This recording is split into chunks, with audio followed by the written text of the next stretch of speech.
Le gynécologue congolais Denis Mukwege pourrait se rendre prochainement en Belgique, c'est ce qu'a affirmé hier le ministre belge des Affaires étrangères. Didier Reynders a précisé que les problèmes administratifs étaient en train d'être réglés pour l'accueillir dans les meilleures conditions. Denis Mukwege est actuellement au Burundi en compagnie de l'ambassadeur de Belgique sur place. Il a échappé, je vous le rappelle, jeudi dernier à une tentative d'assassinat à son domicile de Bukavu, dans l'est de la République démocratique du Congo. L'un de ses employés a d'ailleurs été tué. Une agression qui choque. Le gynécologue est une personnalité respectée, connue dans le monde pour son combat contre les violences sexuelles. Ses proches et collègues ressentent d'ailleurs une vive émotion, notamment dans les établissements où il intervient. C'est le cas de Marie-Jeanne Mwabachou, chargée de programme à la Cité de la Joie de Bukavu, un site où des femmes violées sont prises en charge. Nous avons été très choqués. Nous travaillons avec Dr Mukwege depuis la conception de ce projet de Cité de la Joie. En tant que gynécologue, il vient, il donne cours, il aide ces femmes survivantes. Lorsqu'il reçoit ces femmes, ces petites filles, ces vieilles mamans qui sont détruites complètement, il faut voir comment ces messieurs, ces docteurs se donnent corps et âme pour essayer de sauver la femme et de lui donner encore sa dignité. Pensez-vous qu'il a été victime d'intimidation? En tout cas, moi, je ne peux pas appeler ça intimidation. Par miracle, qui n'a pas été touché. Parce que les balles qu'on a relongées dans le corps de son travailleur, je crois que c'était destiné à le tuer. Parce que quelqu'un qui entre chez toi, il n'était pas cagoulé, ils étaient vraiment à l'aise après avoir neutralisé les enfants qui étaient dans le salon. Ils disent, si vous bougez, nous tirons. Donc, ils attendaient, docteur. Ce n'est pour tuer, mais ils n'ont pas atteint le cible. Marie-Jeanne Mwabachou, chargée de programme à la Cité de la Joie de Bukavu, elle répondait à Christine Muraté. Par ailleurs, des combats à l'arme lourde ont éclaté hier en début de soirée à Saké, dans la province du Nord Kivu. Pas de bilan pour l'instant. En milieu de soirée, des chars de l'armée régulière ont quitté Goma en direction de Saké.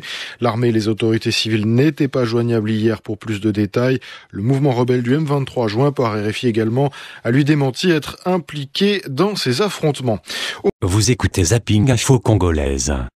RDC, polémique dans les milieux politiques congolais suite aux déclarations du Premier ministre Matata Mponyo concernant la guerre dans l'Est.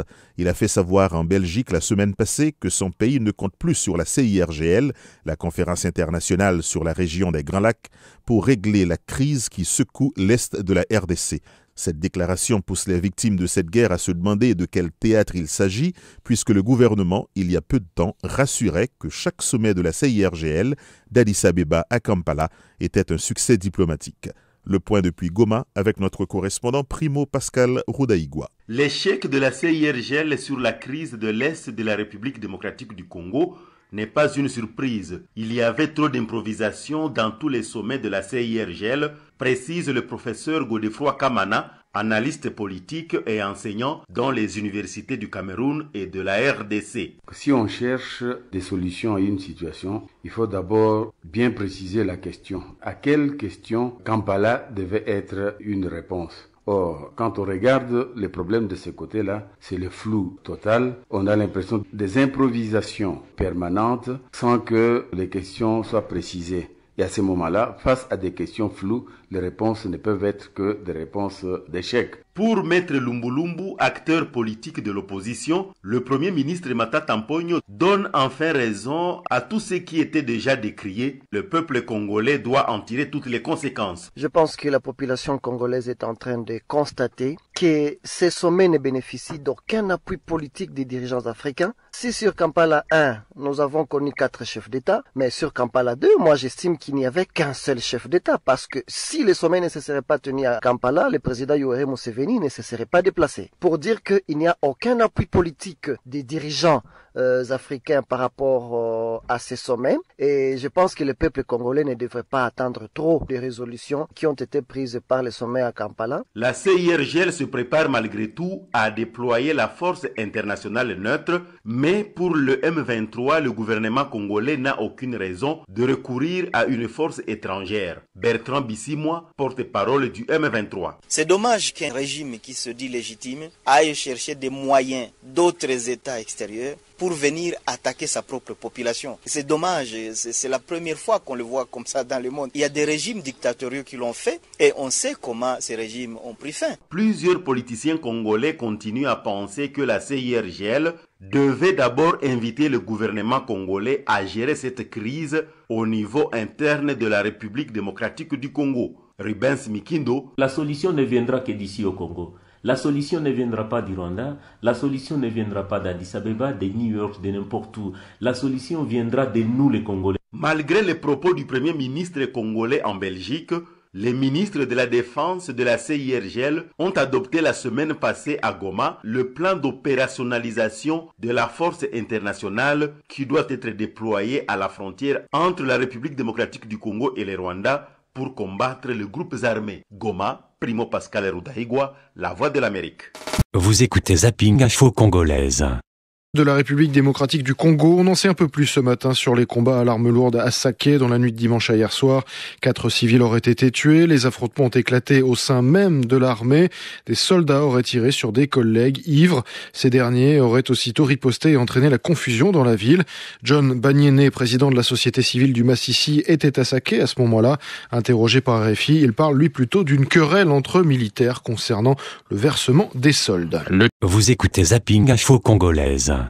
Les habitants de Bukavu sont invités à rester chez eux aujourd'hui et les commerçants à fermer boutique. Des organisations de la société civile appellent à une journée ville morte pour protester contre la violence dans la région du Sud Kivu, avec notamment la tentative d'assassinat dont a fait l'objet le 25 octobre dernier le gynécologue Denis Mukwege, soutien des femmes violées et dont le travail est mondialement reconnu et salué. Les autorités, en revanche, n'apprécient pas l'initiative. Guillaume Thibault. Ville dangereuse, crimes qui se multiplient, l'insécurité grandissante exaspère Elodie Tamuzinda. La présidente de la société civile de Bukavu veut une ville morte pour que les autorités prennent leurs responsabilités. Nous voulons voir toutes les boutiques fermées. Nous ne voulons pas voir les écoles qui ouvrent. Nous n'avons pas oublié les taxis-motos, les bus et autres. La province du Sud Kivu doit montrer aux yeux du monde son ras-le-bol. Solidaire de cette journée ville morte, le personnel de l'hôpital Panzi, le centre de santé dirigé par le célèbre docteur Denis Mukwege, agressé jeudi dernier chez lui. Une ville déserte énerve par contre les autorités. Pour le maire, Philémon Lutombo Yogolelo, ce type d'initiative ne sert pas à grand-chose. Tous nous condamnons cette recrudescence de l'insécurité dans la ville, mais je ne crois pas que l'organisation d'une journée ville morte soit vraiment une réponse à cette question-là. Il n'y aura pas franchement d'avancée par rapport à l'insécurité. Difficile de savoir si les habitants de Bukavu suivront cette initiative. Un membre de l'opposition politique ne voit pas d'intérêt à cette journée ville morte, même si cela provoque un éclat à l'extérieur, explique-t-il. Ça ne fera malheureusement pas bouger les décideurs. Et toujours en RDC, 4 officiers ont été arrêtés hier. Réaction aux affrontements entre soldats, affrontements de dimanche soir à Saké dans le Nord Kivu. Ils sont suspectés d'avoir ouvert les hostilités. 4 personnes avaient été tuées au cours d'échanges de tirs. Vous écoutez Zapping Info Congolaise. Soir, l'Est de la République démocratique du Congo, journée ville morte à Bukavu ce mercredi à cause de l'insécurité généralisée dans cette province. Il y a seulement quelques jours, le gynécologue Denis Mukwege, réputé pour son aide aux femmes violées, avait échappé à une tentative d'assassinat à Bukavu. Au cours de l'attaque de sa résidence par un groupe de civils armés, un de ses gardiens a été tué.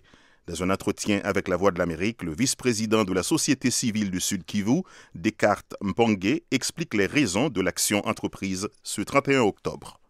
Il y en a 2 principalement. La première, c'est l'échec de la réforme de l'armée sur base de l'accord global et inclusif où les groupes armés ont amené les criminels même au sein de l'armée nationale. Parce que seulement il y avait eu cet accord, mais aussi l'échec du programme national de démobilisation des armements et réinsertion qui a failli à sa mission, à telle enseigne que le programme de réinsertion n'a pas suivi convenablement.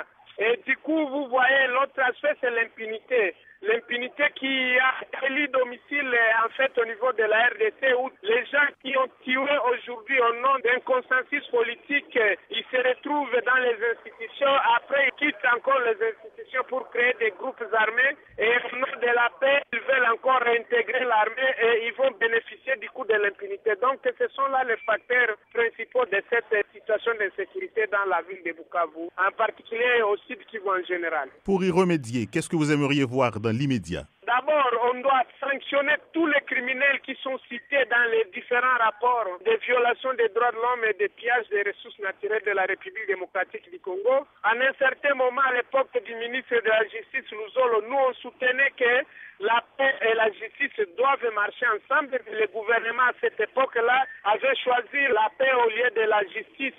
Ils devraient marcher ensemble. Alors, qu'on commence à sanctionner d'abord tous les criminels qui sont cités dans les différents rapports. Et ces gens sont connus, les noms sont connus.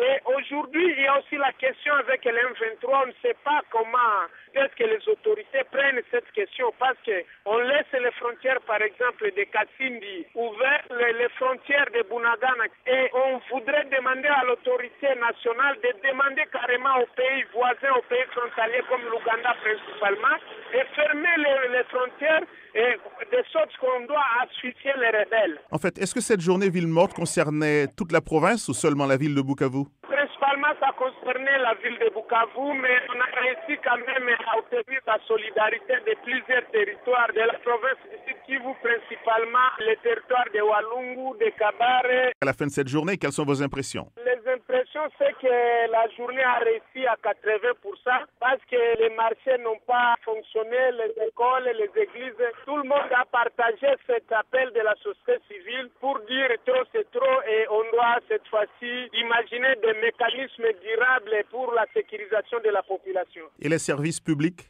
Les services publics ont fonctionné, mais de ce côté-là, on a obtenu quand même le feedback de certains agents et fonctionnaires de l'État qui ont dit, bon, nous sommes allés au travail, c'est parce que seulement nous y sommes contraints, on risque de nous chasser, on risque de perdre le boulot, mais nous sommes de cœur avec vous. Vous nous disiez que les Libanais aussi avaient ouvert. Il y a quelques magasins de Libanais qui ont ouvert, mais ils ne représentent rien, c'est peut-être autour de 20 ou 25 magasins seulement au niveau de la ville de Bukavu. Descartes Mpongue, vice-président de la société civile du Sud Kivu, que j'ai joint à Bukavu. Vous écoutez Zapping Info Congolaise. C'était une manière pour la population d'exprimer son ras-le-bol. La journée ville morte organisée hier à Bukavu a été un succès. Bureaux et boutiques fermés, marchés vides, rues désertes. Malgré les pressions des autorités, les habitants de la capitale du Sud Kivu se sont montrés plutôt solidaires de l'initiative lancée par plusieurs organisations de la société civile locale pour protester contre la violence chronique qui touche la ville. Les syndicats de l'éducation ont également participé à cette mobilisation. C'est ce que relate Jacques Tirimani, secrétaire du syndicat national des écoles catholiques du Sud Kivu. Le mot d'ordre a été suivi dans toutes les écoles de la province, pas seulement catholiques, mais dans tous les réseaux en général. Il n'y a pas eu d'école, on a observé vraiment la journée telle que nous l'avions déclarée. Tous les enfants sont restés à la maison, c'était vraiment pour déplorer l'insécurité qui existe beaucoup ici à l'est de la République démocratique du Congo. Et nous avions souhaité accompagner nos amis de Goma qui sont en guerre. Et c'est dans ce sens que nous avions dit. Nous demandons aux autorités vraiment de prendre en considération le peuple congolais. Nous leur demandons vraiment de nous sécuriser, de faire de tout son mieux pour que la population soit vraiment sécurisée. Et peut-être avec ça, nous allons atteindre le bout du tunnel. Jacques Tirimani du syndicat national des écoles catholiques du Sud Kivu avec Guillaume Thibault. Et à propos de la violence à Bukavu, le docteur Denis Mukwege, qui a échappé à une tentative d'assassinat, c'était la semaine dernière à Bukavu et qui se trouve désormais à l'étranger, témoigne sur RFI et il est l'invité d'Afrique Matin dans un quart d'heure. Toujours en République démocratique du Congo, cette fronde au sein de la majorité présidentielle. Les deux candidats imposés par le parti pour les postes de gouverneur de la province orientale et du Bas-Congo ont été battus. Les députés provinciaux qui élisent les gouverneurs ont ignoré le mot d'ordre du chef de l'État et choisi des candidats dissidents. Plus d'explications avec Kamanda Wakamanda Muzembe. C'est un sérieux revers que viennent de subir les animateurs de la majorité présidentielle dans le vote des gouverneurs de la province orientale et du Bas-Congo. Les candidats qui avaient le soutien du chef de l'État et de sa famille politique ont tous été battus mercredi dans ce scrutin. Les députés provinciaux ont manifesté leur indépendance, ignorant le mot d'ordre du président de la République. Ils ont porté leur choix au deuxième tour sur deux téméraires, Jean Bamanissa pour la province orientale et Jacques Mbadou pour le Bas-Congo. Les deux sont aussi membres de la majorité présidentielle, mais ils ont fait fi du diktat des animateurs de leur plateforme politique qui voulaient leur imposer des candidats. Et c'est en qualité d'indépendant que Jean Bamanissa et Jacques Mbadou avaient postulé au poste de gouverneur de province. Dans la majorité, on cherche à comprendre ce qui s'est réellement passé. Certains parlent de revoir les structures de l'AMP et du parti présidentiel, le PPRD. Kamanda ou à Kamanda Muzembe, Kinshasa, RFI. Vous écoutez Zapping Info Congolaise. Docteur Denis Mukwege, bonjour. Bonjour monsieur. Vous êtes pour le moment docteur réfugié à l'étranger. Comment allez-vous? Je me porte bien. Ça prend du temps, mais je me porte bien. Je crois que c'était très dur, mais je suis avec mon épouse et mes enfants. Je sens que je me rétablis progressivement. Quel souvenir vous avez de cette tentative d'assassinat, on peut le dire, à Bukavu? Je pense que c'est un moment très très difficile. Ça s'est passé très rapidement. Je peux dire que ça s'est passé en 3 phases. La première phase, donc les agresseurs ont maîtrisé d'abord toutes les personnes qui étaient à l'extérieur de la maison et dans la maison, donc ils sont entrés, ils ont maîtrisé les enfants.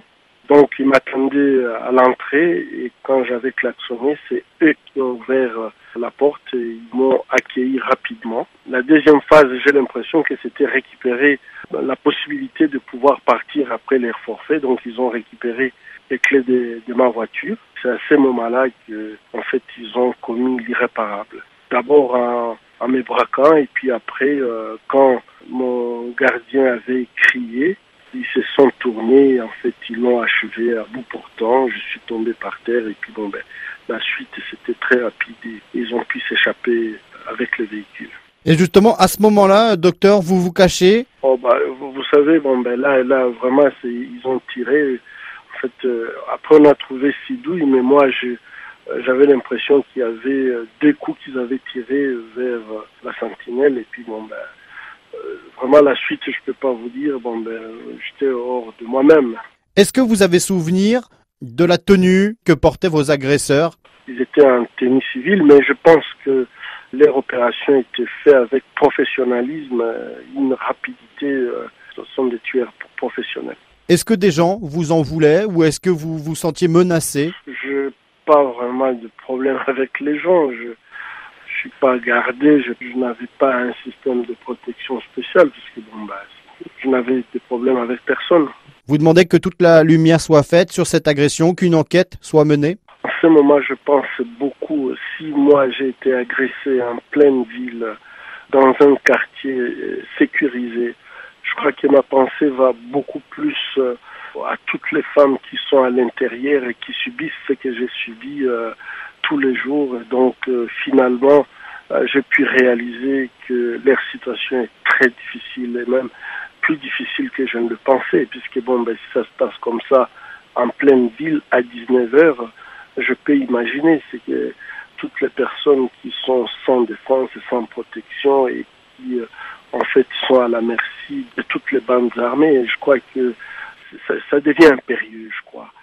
On ne peut pas continuer à assister impuissant au massacre, aux tueries des innocents. Et je crois que ma sécurité, c'est une bonne chose, mais je crois qu'il faut une sécurité pour toute la population. Elle a droit à cette sécurité. Je crois que les responsables doivent prendre les responsabilités avec le sérieux qu'il faut.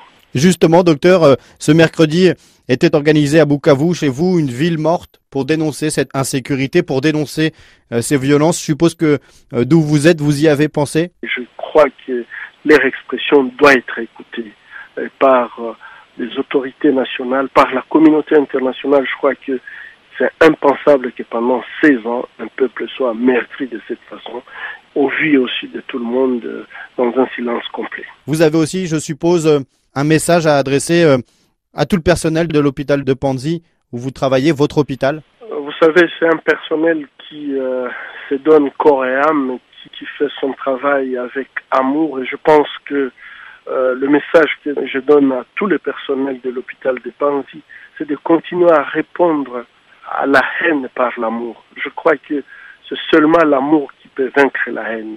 Et donc tout ce qui commet des actes barbares sur le malade que nous soignons, commence à les faire sur nous-mêmes. Je crois qu'il ne faut pas lâcher. Il ne faut pas propager le message de haine. Il faut plutôt continuer à aimer. C'est seulement l'amour qui peut nous affranchir du combat que nous menons contre la violence, contre la haine. Et justement, dans ce cadre-là, vous espérez retourner à vos activités à Bukavu le plus vite possible? En partant déjà, j'avais des malades qui sont venus chez moi et c'est très pénible de les avoir abandonnés. C'est très pénible quand je les ai vus en train de pleurer. Je pleurais avec elles et je dois dire que je suis avec elles. J'ai besoin de ces replis, mais je suis tout à fait avec elles. Dès que possible, je serai avec elles. Denis Mukwege, merci beaucoup. Vous écoutez Zapping Info Congolaise. La République démocratique du Congo, où les forces armées, les FARDC, poursuivent une campagne de recrutement de jeunes. Au Nord Kivu, une province secouée par des rébellions, notamment celle du M23, il serait question d'introduire 800 jeunes dans les rangs de l'armée républicaine. L'emphase est mise sur la nécessité de constituer un corps moderne sans les éléments issus des groupes armés. Et selon le responsable du recrutement au Nord Kivu, cité par Radio Okapi, le quota fixé pour cette province est de 1300 recrues. Mais le porte-parole de l'armée dans la région a insisté sur le caractère national de l'entreprise. Pour le colonel Olivier Amouli, il n'existe pas de particularité. Toutes les zones du pays sont concernées. C'est une campagne de recrutement qui a été lancée à travers toute la République démocratique du Congo. L'objectif est de rajeunir d'abord notre armée et ensuite, on est en train de préparer dans les jours à venir de retraiter certains militaires qui ne servent plus, ne sont plus actifs au sein de FARDC. Et donc, il faut rajeunir l'armée afin de préparer de nouvelles unités qui seront beaucoup plus aguerries et surtout beaucoup plus actives. Cet effort est suivi avec beaucoup plus d'attention dans le Nord Kivu. Colonel Amouli, comment se présente la situation là-bas? Qu'est-ce que vous voudriez atteindre comme objectif? Ce n'est pas un objectif particulier au Nord Kivu, mais aussi le Nord Kivu est concerné autant que toutes les autres provinces, donc il n'y a pas une particularité, c'est une campagne nationale. En fait d'effectifs, vous pensez à quoi exactement? Au Nord Kivu aussi, la campagne est concernée et donc il y a des effectifs qui sont prévus pour chaque province. Et pour le Nord Kivu, il y a aussi un quota et c'est ce qui est fait. Les jeunes sont appelés à rejoindre le FARDC et venir servir leur nation afin de défendre l'intégrité territoriale et surtout en cette période aussi où notre pays a fait traverser des moments très difficiles. Ben, c'est ça. Vous dites qu'on essaie un peu de rajeunir les cadres et il paraît que les jeunes gens qui sont visés dans ces opérations de recrutement doivent avoir une certaine formation scolaire, non? Oui, il y a des critères de base, notamment être d'abord certifié qu'on est d'abord congolais d'origine, mais aussi avoir l'âge normatif, c'est entre 18 ans révolu et 25 ans, et certifier aussi une moralité, mais aussi avoir un certain niveau d'études qui va permettre à ce que, donc, généralement, c'est 6e année primaire jusqu'au-delà. Mais aussi être apte physiquement. La seule activité qui est satisfaite à ce critère-là, ils sont éligibles pour aller maintenant au centre d'instruction et suivre une formation de cible. A-t-on raison de supposer que de telles démarches aideront un peu à éliminer la présence de membres de groupes armés dans l'armée congolaise pour les remplacer par des Congolais un peu mieux formés et plus professionnels? C'est ça justement, dans cette vocation-là, dans cet objectif-là, d'avoir des jeunes gens qui n'ont pas encore eu le goût de prendre les armes, qui n'ont pas saisi aucun des groupes armés, donc des jeunes gens civils et qui vont subir maintenant une formation militaire et venir celui au sein de FARDC tout en sachant ce de quoi il faut appeler à faire. Vous dites que l'opération concerne toute la République démocratique du Congo. Aucune zone n'est prioritaire? Il n'y a pas de zone prioritaire. Je dis que c'est une campagne nationale et le nom qui n'est pas mis en marge, il est aussi concerné. Donnez-nous une idée exactement, colonel Amouli, de la situation maintenant au sein de l'armée congolaise. Quelles sont vos préoccupations premières? Vous savez que le prix de la paix, on a dû intégrer au sein des FARDC des groupes armés qui ont évolué au sein des groupes armés et qui n'ont pas de formation militaire. Et donc, c'est un prix à payer. Néanmoins, on ne peut pas rester dans ce cadre-là parce que nous devons évoluer et continuer dans le cadre de la réforme de l'armée, avoir maintenant des unités qui sont bien formées afin de remplacer progressivement les autres qui doivent aussi subir d'autres formations et savoir utiliser son arme pour la protection des civils, pour la protection de sa nation. Je ne vais pas vous laisser partir, colonel Amouli, sans vous demander de nous renseigner un peu sur la situation aujourd'hui même dans le Nord Kivu sur le plan militaire. Sur le plan militaire, toutes les unités se comportent bien. Le calme règne tout à coup où le FARDC contrôle. Et il n'y a aucun incident, aucun affrontement à signaler? Non, pour l'instant, il n'y a pas d'affrontement à signaler. Le colonel Olivier Amouli, porte-parole de l'armée congolaise. Vous écoutez Zapping Info Congolaise. Nombre de réfugiés en provenance de la République démocratique du Congo, Burundi, ne cesse d'augmenter selon le Haut Commissariat des Nations Unies pour les réfugiés. Pour le HCR, c'est une situation qui met à rude épreuve les capacités d'accueil de ce pays. Depuis le début de l'année, près de 6000 personnes, principalement originaires de la province du Sud Kivu, ont cherché refuge au Burundi. Cet afflux exerce une pression supplémentaire sur les 3 camps de réfugiés congolais au Burundi et rend nécessaire l'ouverture d'un 4e site. Bérénice de Kermadec s'est entretenue avec la représentante du HCR au Burundi, Catherine Huck. Nous avons actuellement un afflux de réfugiés congolais qui viennent du Kivu du Sud compte tenu de la situation là-bas. Les chiffres sont un petit peu descendus ce dernier mois, mais c'était juillet-août, plus de 1000 personnes par mois. Et nous avons une situation dans les camps qui est un petit peu saturée. Nous n'avons pas pour l'instant les fonds disponibles pour créer un 4e camp. Donc on est en train d'agrandir un petit peu les camps et de les installer temporairement dans les camps existants.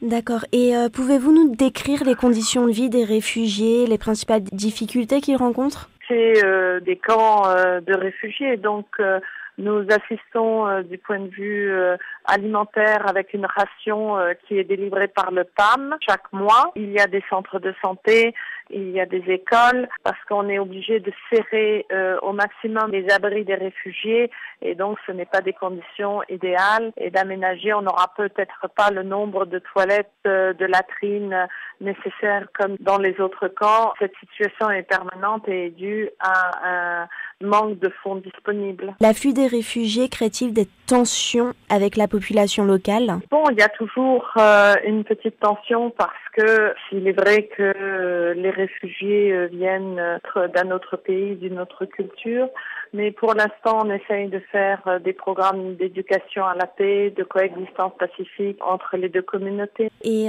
quelles solutions préconisez-vous pour améliorer la situation ? Le gouvernement nous a offert un terrain pour créer un 4e camp.